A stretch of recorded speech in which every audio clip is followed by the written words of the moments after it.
in a nice studio with nicer stuff. So, it's well put together. I'm in Chicago, Illinois. It's actually not freezing ass cold here, so that's a good thing. Let's get moving because there's going to be enough beat up on the whole DeepSeek thing. Which there's your answer is DeepSeek is China playing the China game, and they're running roughshod with it. There's so much you could have a 4 hour session on DeepSeek, but I'm not going to beat that horse to death because there's 1,000 other experts that are out there beating it to death right now. I'll go through stuff that's not DeepSeek. How about that? Cool. So if you're watching this or you're listening to it, yes, there's lights in here and my glasses reflect the lights. I don't know what to tell you. If you're listening to it, you won't see that. Yes. Cool. All right. So moving into stuff that's applicable for very recent days. TechCrunch, U.S. blood donation giant warns of disruption after ransomware attack. Now, I'm not a medical professional, but I do happen to know some people that are. And if you can't get blood and you need it, like blood kind of makes you work.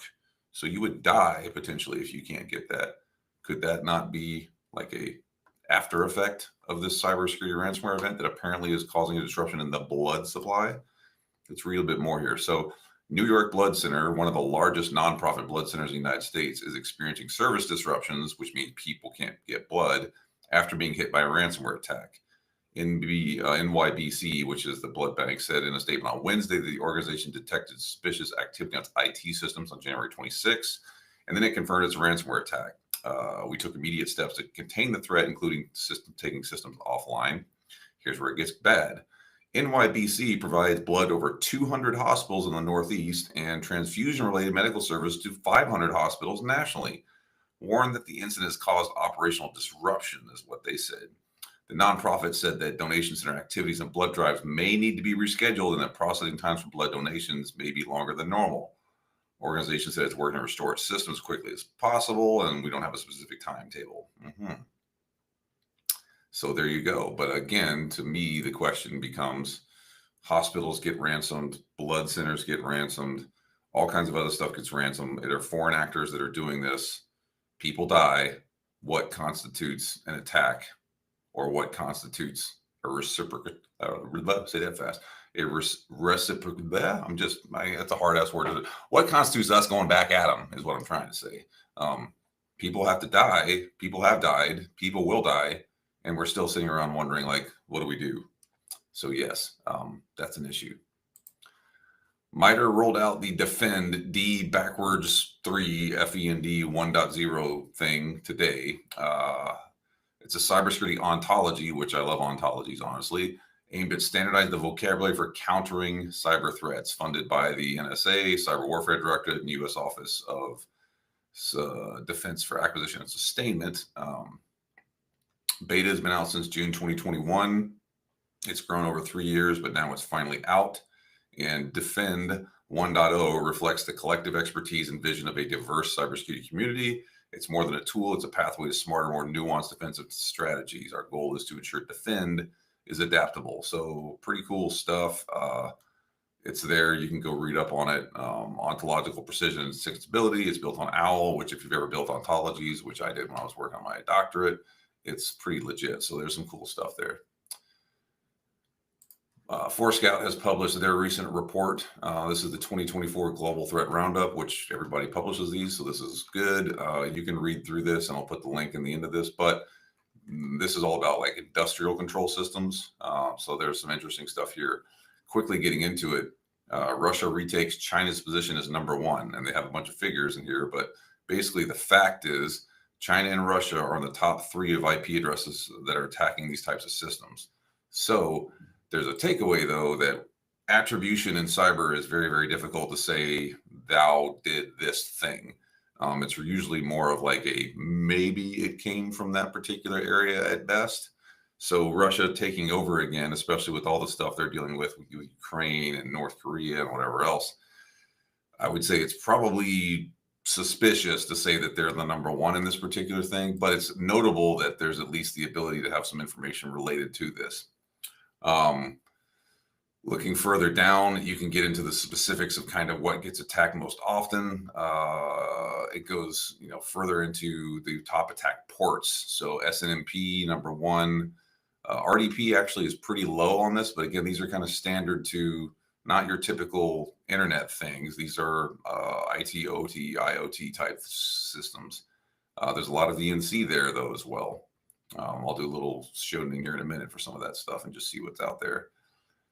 Usernames and passwords still suck even in those areas, because look at here, the number one username, or excuse me, number one password is 1234556. Number one username is root. Yeah. Number three username is admin. Number three password is admin. So we're not getting any better there. There's much beyond the KEV, which is the known exploited vulnerability thing.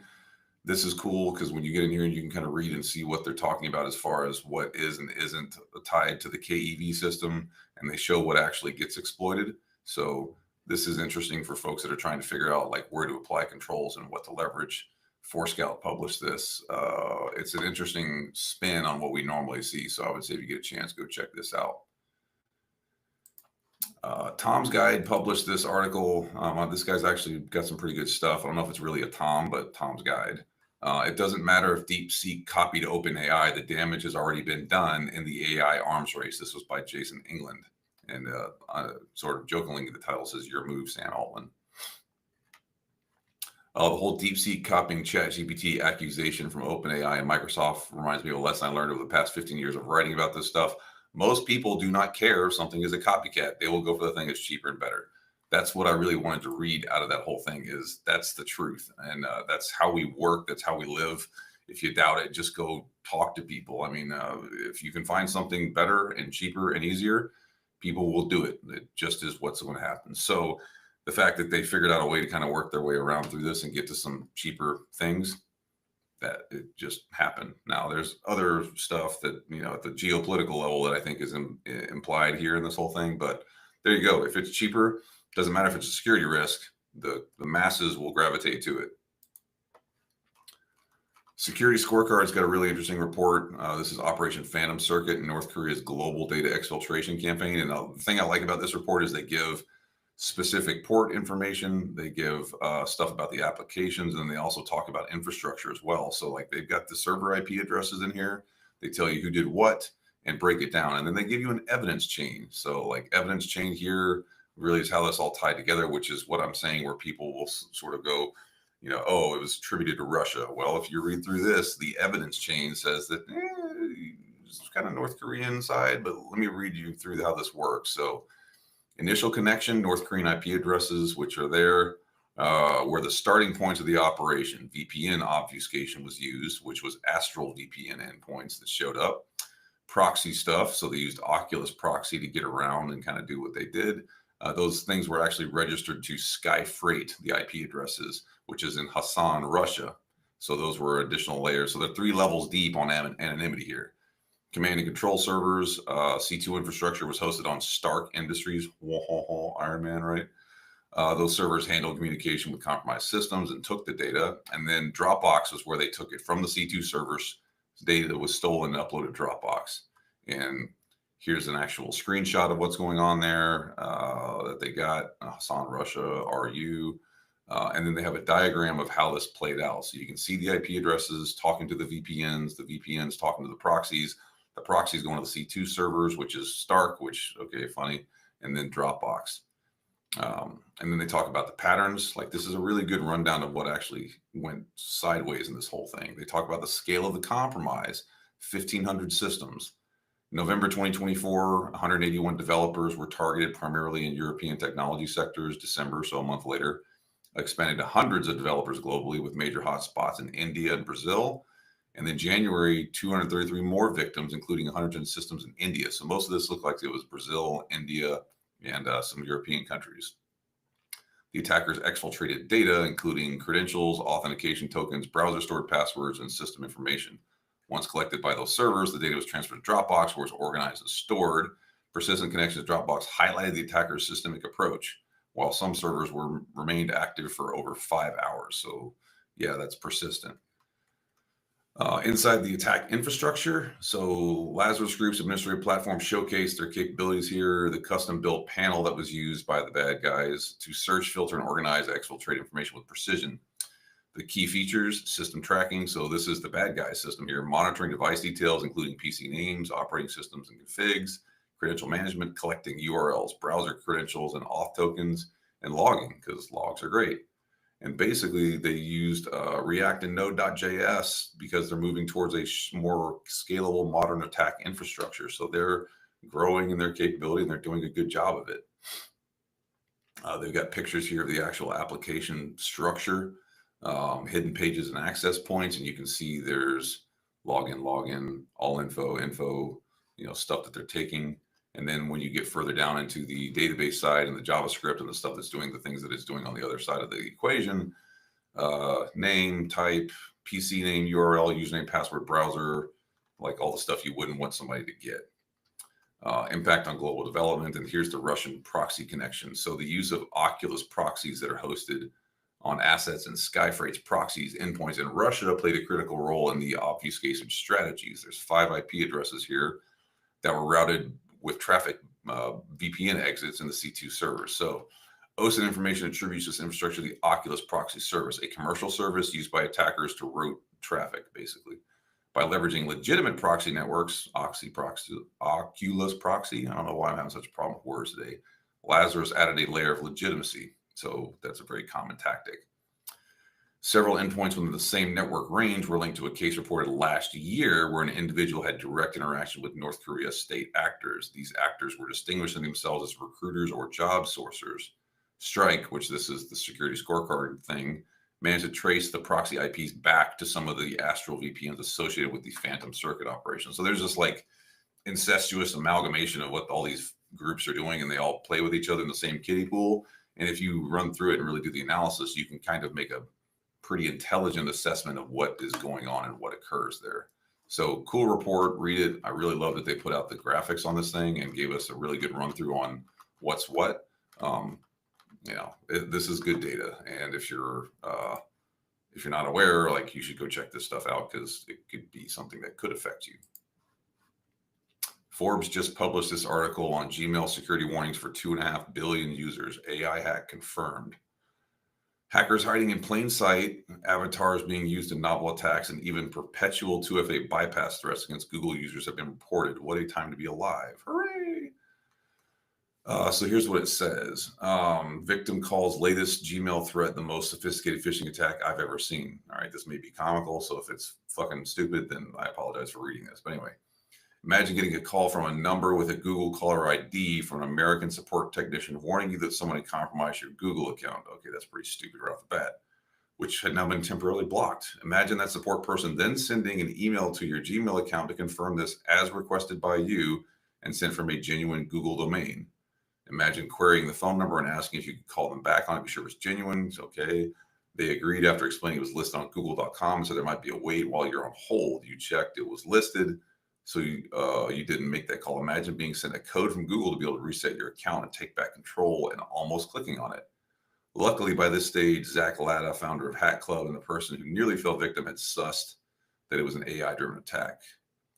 It sounds familiar because it is. We were first warned about AI-powered attacks since Gmail on October 11th. The methodology is almost exactly the same, but the warning to all the users of Gmail remains legit. How do you stop this? All the usual phishing mitigation advice goes out the window, which is why phishing training is fucking bullshit. Well, a lot of it, at least. When talking about these super sophisticated AI attacks, she sounded like a real engineer. The connection was super clear, and she had an American accent, is what Latta says. This reflects the description of my story back in October. This is the reporter here when the attacker was described as being super realistic, although there was a pre-attack phase where notifications of compromise were sent several days earlier to prime the target for the call. So here's what you can do, and tell your family about this too. But, basically stay calm. If you're approached by someone to be from Google support, hang up. Google's not going to call you about your Google support thing. So there's one giveaway. If in any doubt, use resources such as Google search in your Gmail account to check for that phone number to see if your account has been accessed by anyone unfamiliar to you. Use the web client and scroll to the bottom of the screen where bottom right You'll find a link to reveal all recent activity on your account. Finally, pay attention to what Google says about staying safe from attackers. Basically, don't be a moron. But hey, this for the general population, for the average person, worth knowing. So share this with your family and friends, especially the stupid ones, and help them understand that there's a risk or a threat to them, and they need to be aware of this so that they don't get, ripped up on it. Cybersecurity dives. CISO stature gains traction as global risk escalates. This is from David Jones. Here's the brief. Worldwide, CISOs have gained more authority and influence in corporate governance structures across the globe, according to a report from Splunk.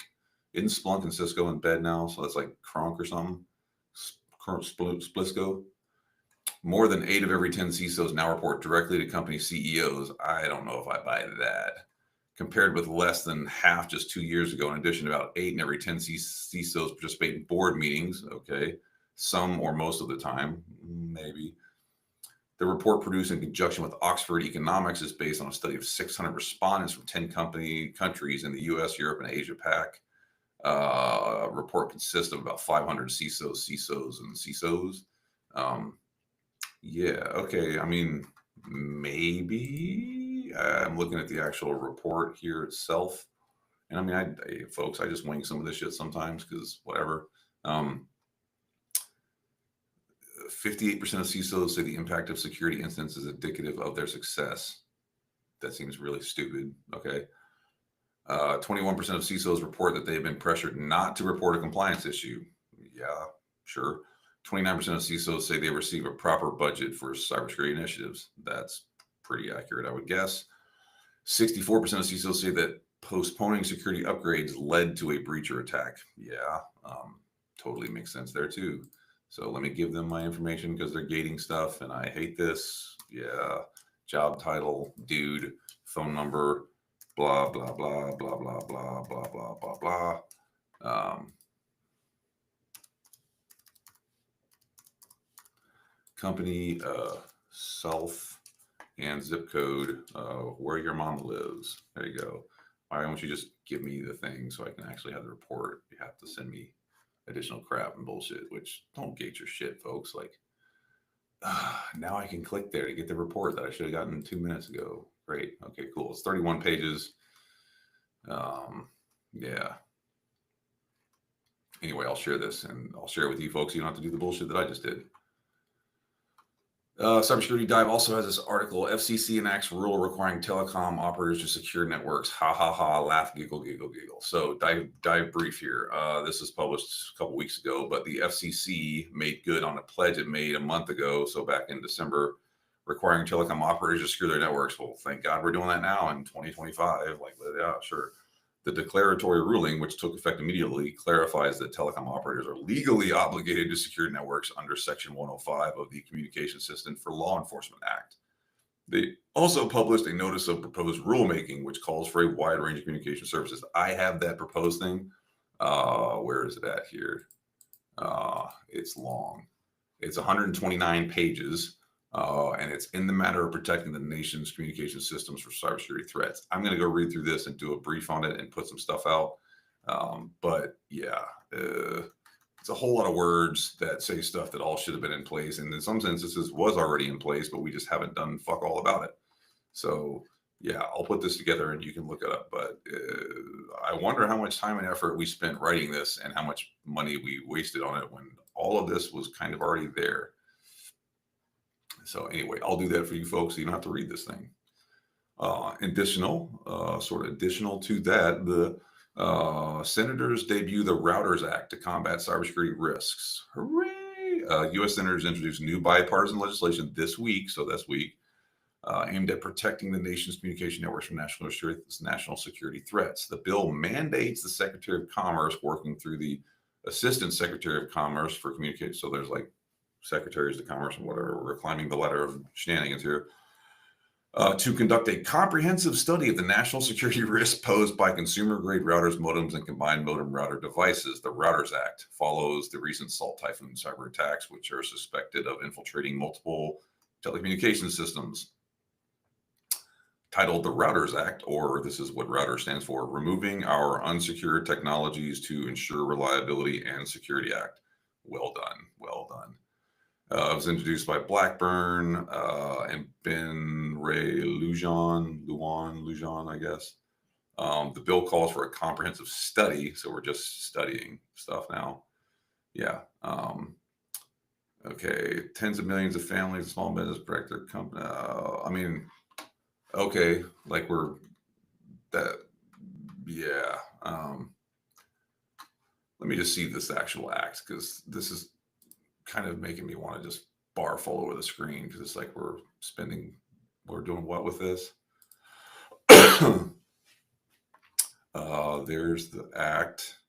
Okay, here's the text, and you folks can get this. This is all publicly available. Here's the PDF. So here's the act. It's 3 pages. 3 pages.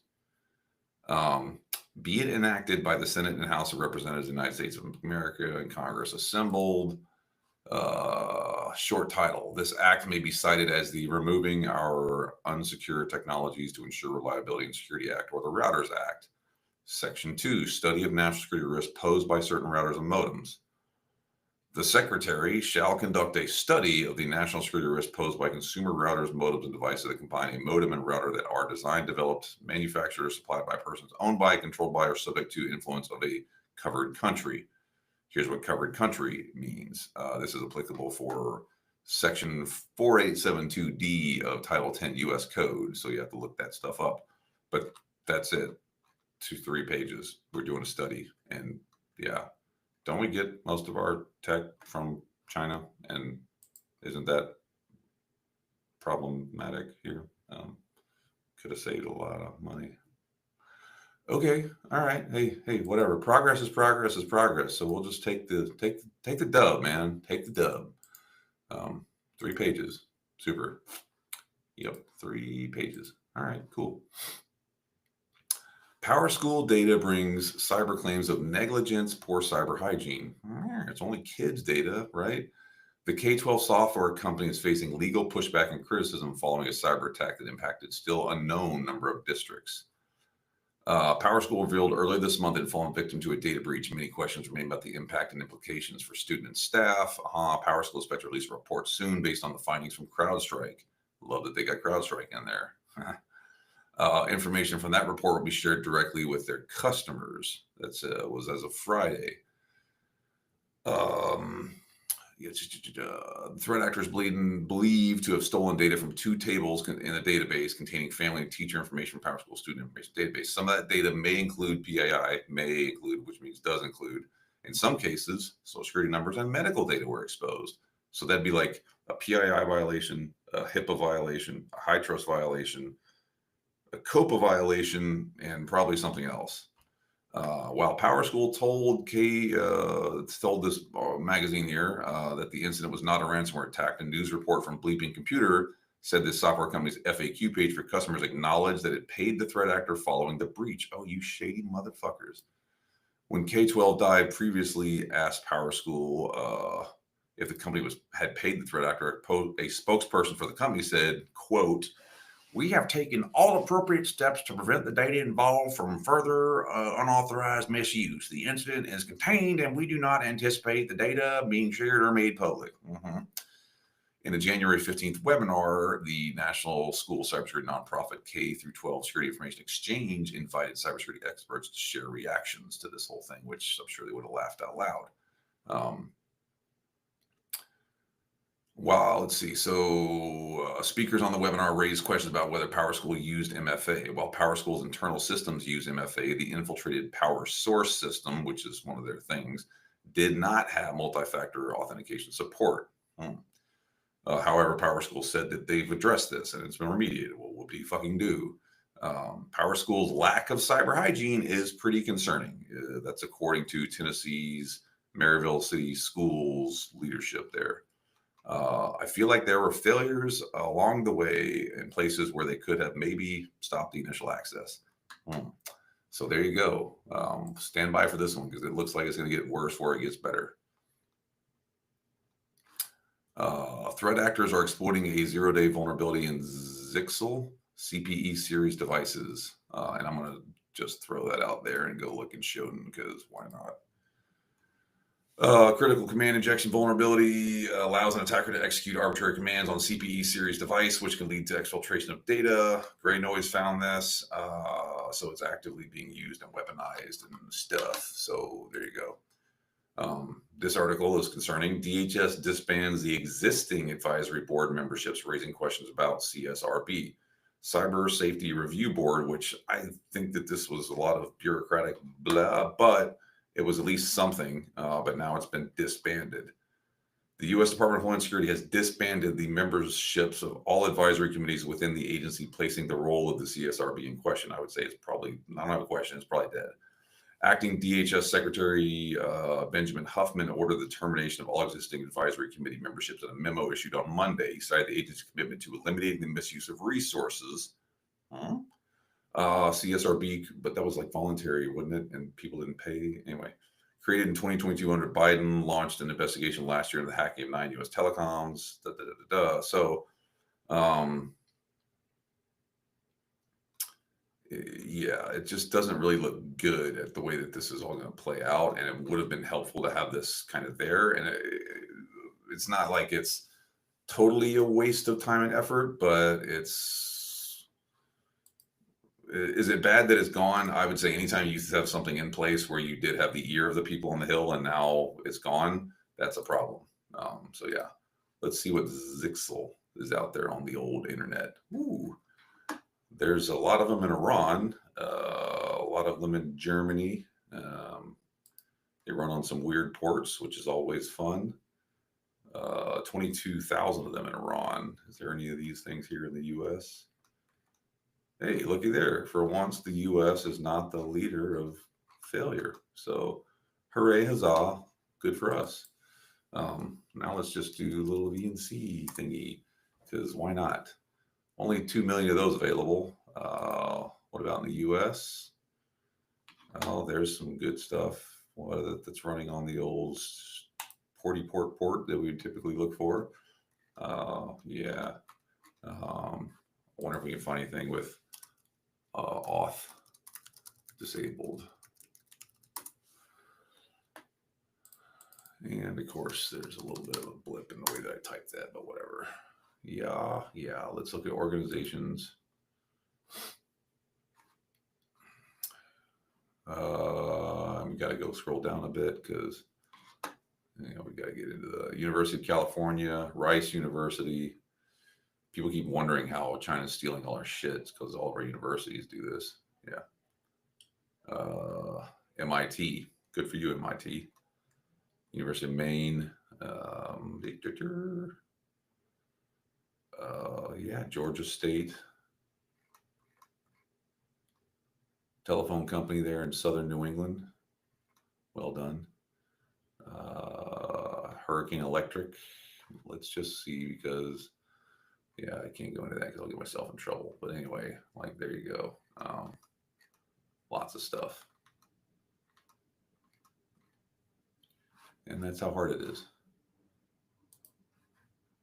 And I will say that I won't put their name out here because I don't want to get sued, but there is a cybersecurity provider that has stuff all over the place about how awesome they are. And I'm literally looking at VNC auth to some of their systems inside of Shodan that are publicly exposed. Maybe they're honeypots. I don't know. Or maybe this is just bobo dumbass stuff, which is also very, very possible. Anyway, how long have I been? 28 minutes. Cool. So I'm cutting this off at 30. I won't be in this nice place, but I do have some new gear coming. So I'll be doing new gear things and trying to make myself look prettier. Although it's pretty hard. You're just born as ugly as you are. It is what it is. Stay smart, stay safe, stay secure. I'll catch you on the next one. New book coming out from me soon. So please buy that, because I donate that money to charity to help veterans. So let's do that. Let's help other people where we can. I'll catch y'all later.